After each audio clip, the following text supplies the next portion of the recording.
जय हिंद दोस्तों। स्वागत है आप सभी का अपने YouTube channel steno with Wasim में। दोस्तों, आप सभी मेरे Telegram group steno with Wasim से भी जुड़ सकते हैं। वहां पर महत्वपूर्ण शब्दों की आउटलाइन आपको दी जाती है। आज के डिक्टेशन 3 भागों में बोला जाएगा। सबसे पहले 70 की स्पीड से बोला जाएगा, उसके बाद 80 की, और उसके बाद 90 शब्द की स्पीड से मैटर बोला जाएगा। चलिए स्टार्ट करते हैं 5 सेकंड बाद। Ready, start.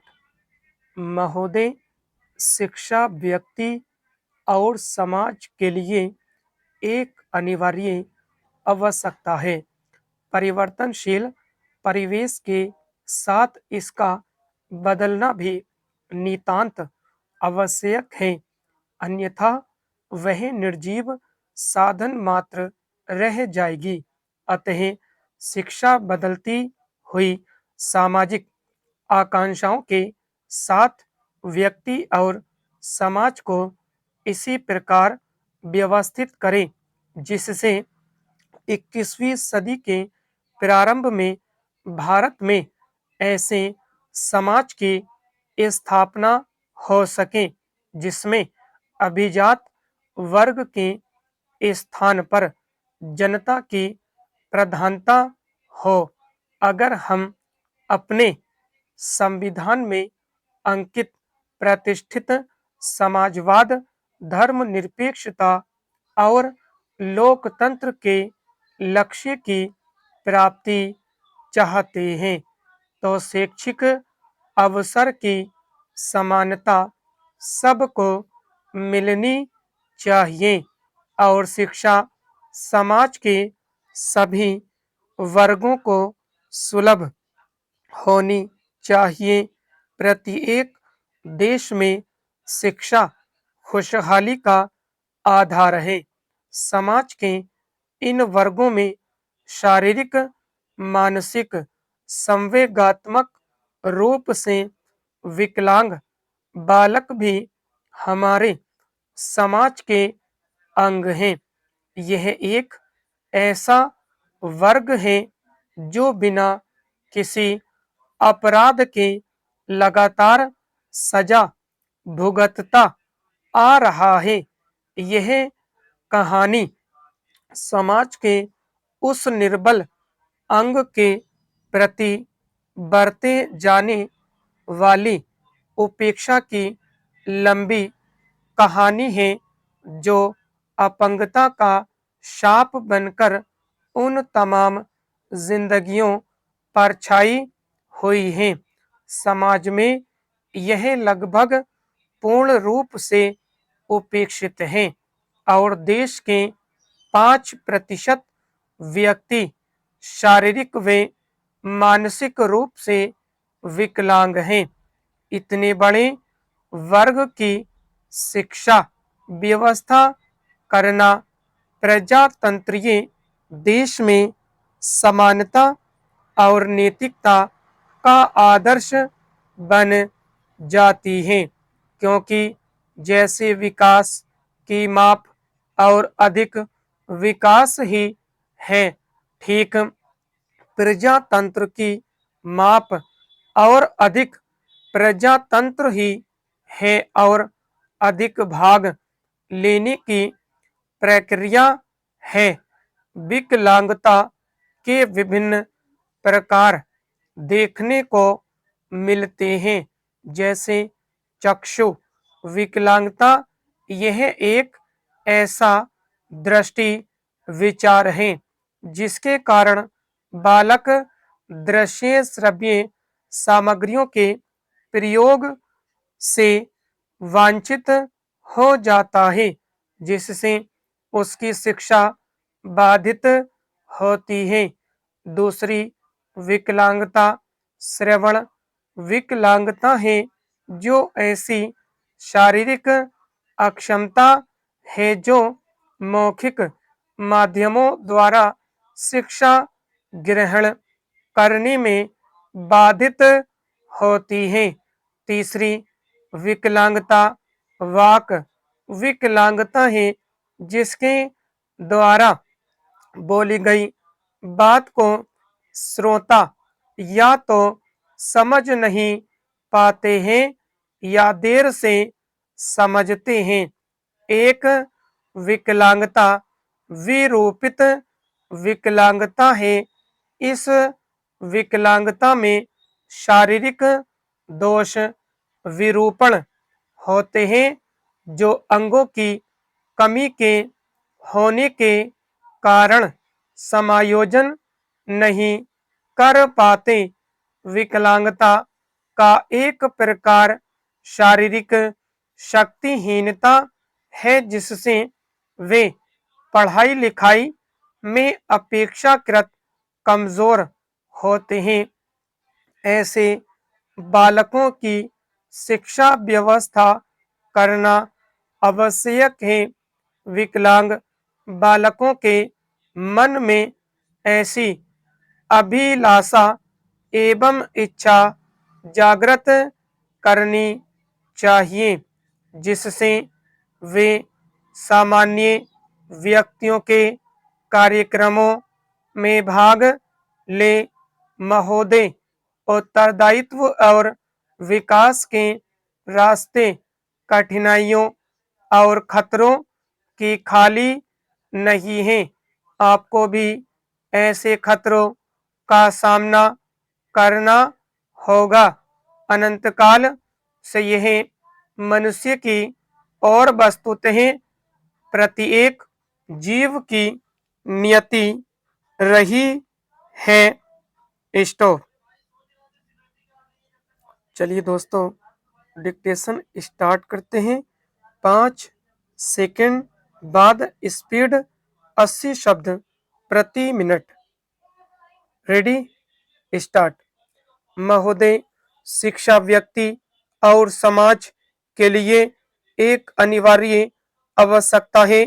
परिवर्तनशील परिवेश के साथ इसका बदलना भी नितांत आवश्यक है, अन्यथा वह निर्जीव साधन मात्र रह जाएगी।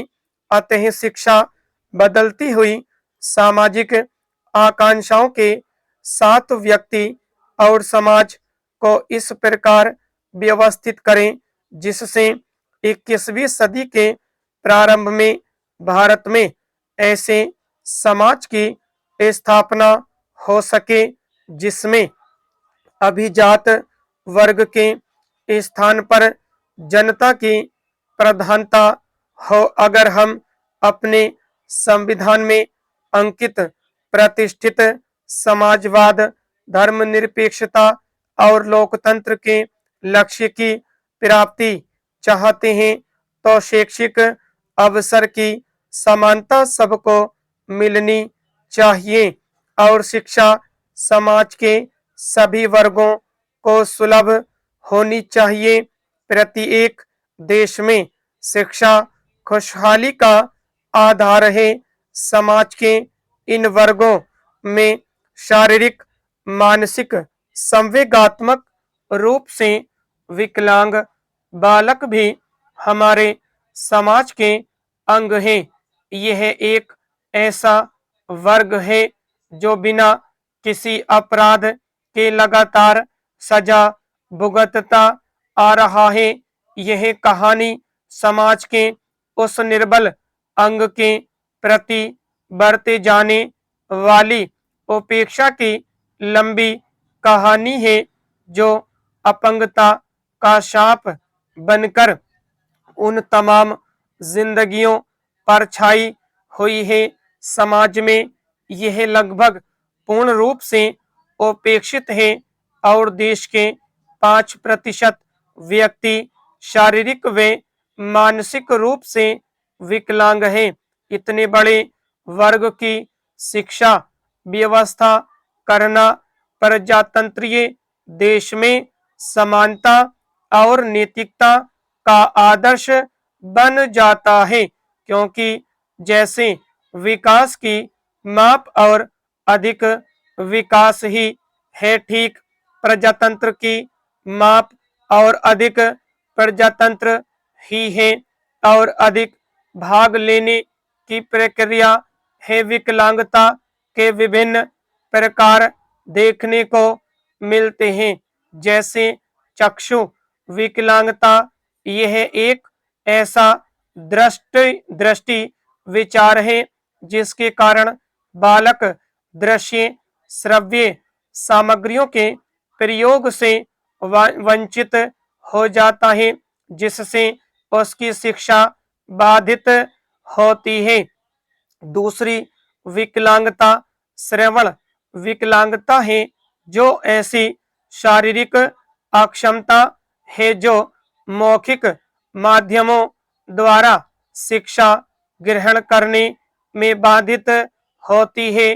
तीसरी विकलांगता वाक विकलांगता है, जिसके द्वारा बोली गई बात को श्रोता या तो समझ नहीं पाते हैं या देर से समझते हैं। एक विकलांगता विरूपित विकलांगता है। इस विकलांगता में शारीरिक दोष विरूपण होते हैं, जो अंगों की कमी के होने के कारण समायोजन नहीं कर पाते। विकलांगता का एक प्रकार शारीरिक शक्तिहीनता है, जिससे वे पढ़ाई लिखाई में अपेक्षाकृत कमजोर होते हैं। ऐसे बालकों की शिक्षा व्यवस्था करना आवश्यक है। विकलांग बालकों के मन में ऐसी अभिलाषा एवं इच्छा जागृत करनी चाहिए, जिससे वे सामान्य व्यक्तियों के कार्यक्रमों में भाग ले। महोदय, उत्तरदायित्व और विकास के रास्ते कठिनाइयों और खतरों से खाली नहीं है। आपको भी ऐसे खतरों का सामना करना होगा। अनंत काल से यह मनुष्य की और वस्तुतः प्रत्येक जीव की नियति रही है। विराम स्टॉप। चलिए दोस्तों, डिक्टेशन स्टार्ट करते हैं। 5 सेकंड बाद स्पीड 90 शब्द प्रति मिनट। Ready, start. महोदय, शिक्षा व्यक्ति और समाज के लिए एक अनिवार्य आवश्यकता है। परिवर्तनशील परिवेश के साथ इसका बदलना भी नितांत आवश्यक है, अन्यथा वह निर्जीव साधन मात्र रह जाएगी। अतः शिक्षा बदलती हुई सामाजिक आकांक्षाओं के साथ व्यक्ति और समाज को इस प्रकार व्यवस्थित करे, जिससे 21वीं सदी के प्रारंभ में भारत में ऐसे समाज की स्थापना हो सके जिसमें अभिजात वर्ग के स्थान पर जनता की प्रधानता हो। अगर हम अपने संविधान में अंकित प्रतिष्ठित समाजवाद, धर्मनिरपेक्षता और लोकतंत्र के लक्ष्य की प्राप्ति चाहते हैं, तो शैक्षिक अवसर की समानता सबको मिलनी चाहिए और शिक्षा समाज के सभी वर्गों को सुलभ होनी चाहिए। प्रत्येक देश में शिक्षा खुशहाली का आधार है। समाज के इन वर्गों में शारीरिक, मानसिक, संवेगात्मक रूप से विकलांग बालक भी हमारे समाज के अंग हैं। यह एक ऐसा वर्ग है जो बिना किसी अपराध के लगातार सजा भुगतता आ रहा है। यह कहानी समाज के उस निर्बल अंग के प्रति बढ़ते जाने वाली उपेक्षा की लंबी कहानी है, जो अपंगता का शाप बनकर उन तमाम जिंदगियों पर छाई हुई है। समाज में यह लगभग पूर्ण रूप से उपेक्षित है और देश के 5% व्यक्ति शारीरिक व मानसिक रूप से विकलांग है। इतने बड़े वर्ग की शिक्षा व्यवस्था करना प्रजातंत्रीय देश में समानता और नैतिकता का आदर्श बन जाता है, क्योंकि जैसे विकास की माप और अधिक विकास ही है, ठीक प्रजातंत्र की माप और अधिक प्रजातंत्र ही है और अधिक भाग लेने की प्रक्रिया है। विकलांगता के विभिन्न प्रकार देखने को मिलते हैं, जैसे चक्षु विकलांगता। यह एक ऐसा दृष्टि विचार है जिसके कारण बालक दृश्य श्रव्य सामग्रियों के प्रयोग से वंचित हो जाता है, जिससे उसकी शिक्षा बाधित होती है। दूसरी विकलांगता श्रवण विकलांगता है, जो ऐसी शारीरिक अक्षमता है जो मौखिक माध्यमों द्वारा शिक्षा ग्रहण करने में बाधित होती है। तीसरी विकलांगता वाक विकलांगता है, जिसके द्वारा बोली गई बात को श्रोता या तो समझ नहीं पाते हैं या देर से समझते हैं। एक विकलांगता विरूपित विकलांगता है। इस विकलांगता में शारीरिक दोष विरूपण होते हैं, जो अंगों की कमी के होने का कारण समायोजन नहीं कर पाते। विकलांगता का एक प्रकार शारीरिक शक्तिहीनता है, जिससे वे पढ़ाई लिखाई में अपेक्षाकृत कमजोर होते हैं। ऐसे बालकों की शिक्षा व्यवस्था करना आवश्यक है। विकलांग बालकों के मन में ऐसी अभिलाषा एवं इच्छा जागृत करनी चाहिए जिससे वे सामान्य व्यक्तियों के कार्यक्रमों में भाग ले। महोदय, उत्तरदायित्व और विकास के रास्ते कठिनाइयों और खतरों से खाली नहीं है। आपको भी ऐसे खतरों का सामना करना होगा।